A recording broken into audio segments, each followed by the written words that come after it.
Orang soleh, alim atau zuhud karena kesolehannya dan agamanya itu tidak mengapa, tidak ada masalah. Demikian pula mencium kakinya. Jadi mencium kaki guru itu bukan tindakan syirik, tapi bentuk penghormatan yang diakui dalam tradisi keilmuan Islam. Selama niatnya karena cinta dan penghormatan, bukan karena penghambaan. Tapi lucunya kalau santri mencium kaki gurunya langsung dibilang feodal. Tapi kalau orang rela antri dari subuh cuma buat nungguin artis, beli tiket jutaan, bahkan ada yang cium sepatu idolanya, itu malah disebut ekspresi cinta dan loyalitas. Nah, malah apa yang kayak gini? Jadi tolong dibedakan dulu antara ta'zim dan sujud, antara cinta dan penghambaan. Karena di pesantren sujud pada makhluk itu haram, tapi menghormati guru itu adab, itu juga warisan ilmu. Adab inilah yang menjaga marwah ilmu, karena ilmu tanpa adab itu bising, sementara adab tanpa ilmu itu hampa. Dan di pesantren keduanya tumbuh seimbang. Jadi kalau mencium kaki guru aja dianggap salah, mungkin memang sekarang banyak deh yang perlu mondok biar paham bedanya mana bentuk penghormatan dan mana yang benar-benar penghambaan. Beberapa waktu lalu, Guru Gembul juga menyinggung hal lain yang tidak kalah nyeleneh. Katanya, di pesantren ada santri yang berebut makanan sisa kiainya. Ia bilang, makanan sisa kiai sampai dijadikan bahan rebutan. Nada bicaranya heran, seolah itu adalah hal yang paling aneh di dunia. Kalau mau dipahami dengan jernih, itu bukan perkara mistik, bukan juga tahayul. Itu bentuk tabaruk, mencari keberkahan dari orang soleh. Sebuah tradisi yang lahir dari cinta, bukan dari ketakutan. Tabaruk itu bukan menyembah, bukan juga sisa makanan itu punya kekuatan magis, tapi keyakinan bahwa orang soleh adalah sumber keberkahan. Dan sesuatu yang pernah disentuh mereka menjadi wasilah bagi turunnya rahmat Allah. Dan tradisi ini bukan karangan pesantren, justru sudah ada sejak zaman Nabi Muhammad SAW. Diriwayatkan dari Abu Hurairah radhiyallahu anhu, ia berkata, bunyinya, an Abi Hurairah qala utiyan Nabi sallallahu alaihi wasallam bi ta'amin fa'akala minhu fatabarrakan nasu bi fudulihi. Rasulullah Shallallahu Alaihi Wasallam diberi makanan, lalu beliau makan sebagian darinya. Maka orang-orang bertabaruk dengan memakan sisa dari makanan tersebut. Hadis riwayat Abu Ya'la dalam Az-Zawaid. Artinya apa? Para sahabat aja berebut sisa makanan Nabi Muhammad Shallallahu Alaihi Wasallam. Karena yang mereka tahu itu bukan soal benda, tapi soal keberkahan yang melekat pada sosok yang dicintai Allah. Lucunya, kalau santri berebut sisa makanan kiai, itu katanya fanatik dan gak ilmiah.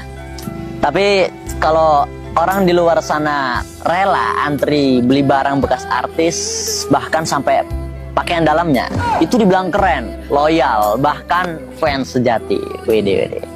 Loh, kok bisa beda ukuran logika? Yang satu mencari barokah dari ulama yang mengajarkan ilmu, yang satu mencari gengsi dari artis yang menghibur dunia. Tapi yang dicaci justru yang berilmu. Padahal di zaman Rasulullah SAW, tabaruk itu nyata. Para sahabat berebut air wudhu Nabi, meminum dari bejana yang sama, bahkan mengoleksi rambut beliau setelah dicukur. Dan Rasul nggak melarang, karena mereka tidak menyembah, tapi mereka mencintai.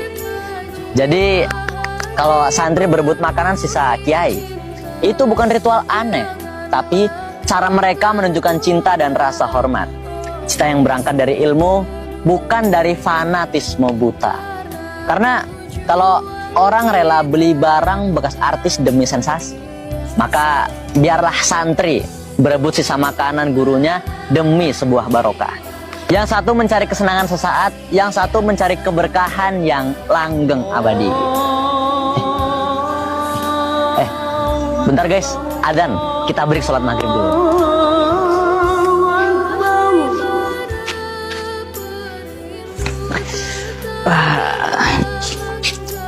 Alhamdulillah, tenang rasanya kalau udah sholat.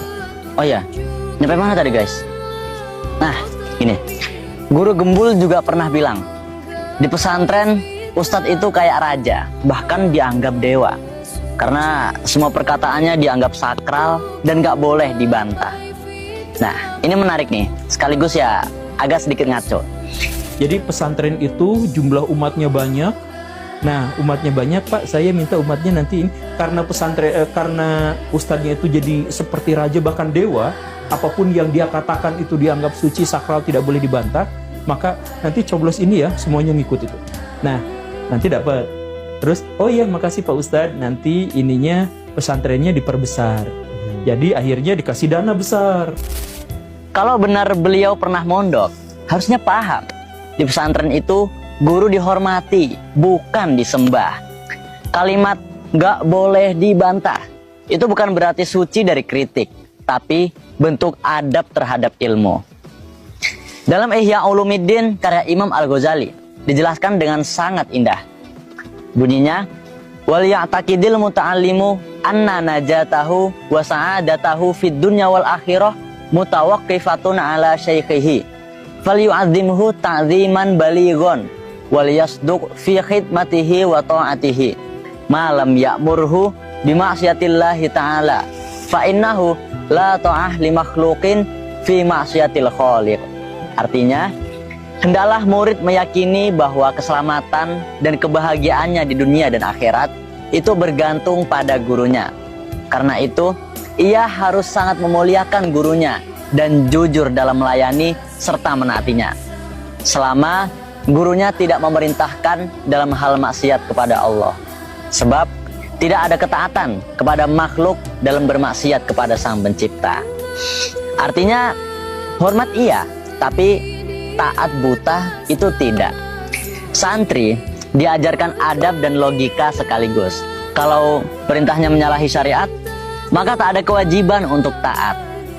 Jadi di pesantren itu, taat pada guru bukan mendewakan, tapi menjaga etika terhadap sumber-sumber ilmu. Karena kalau nggak ada adab, ilmu bisa liar dan logika itu bisa nyampe sombong. Lucunya, yang menuduh ustadz dianggap dewa, kadang justru lupa bahwa ilmunya sendiri bersumber dari sanad para ulama. Kalau rantai keilmuan diputus, yang tersisa hanya opini, bukan hikmah.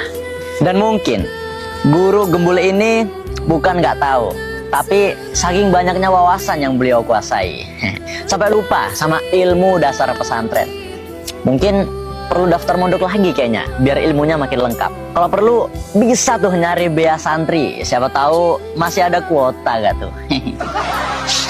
Pesantren itu bukan tempat pengkultusan, tapi tempat penyucian niat, bukan pabrik fanatisme, tapi ladang pembentuk akhlak dan juga nalar.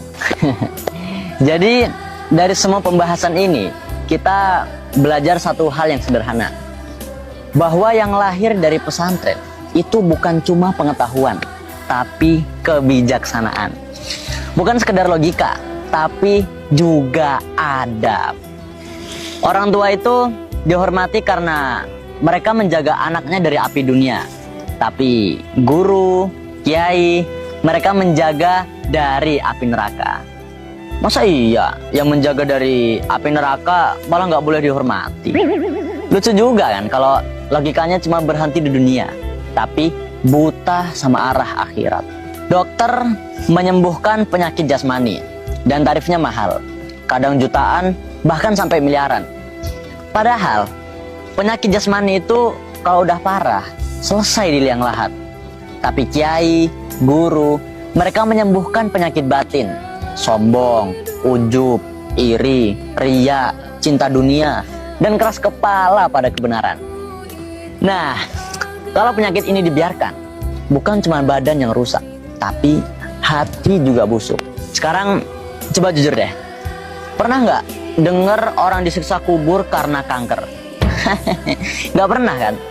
Tapi karena sombong, dengki, dan dusta, itu sering disebut dalam dalil. Dan sehebat-hebatnya dokter, nggak ada yang bisa nulis resep buat hati yang kotor. Lucunya lagi, biaya mondok anak di pesantren itu kadang cuma seharga 1 malam perawat inap di rumah sakit. Menjaga anak dari api dunia bisa semahal itu. Tapi menjaga anak dari api neraka justru disepelekan.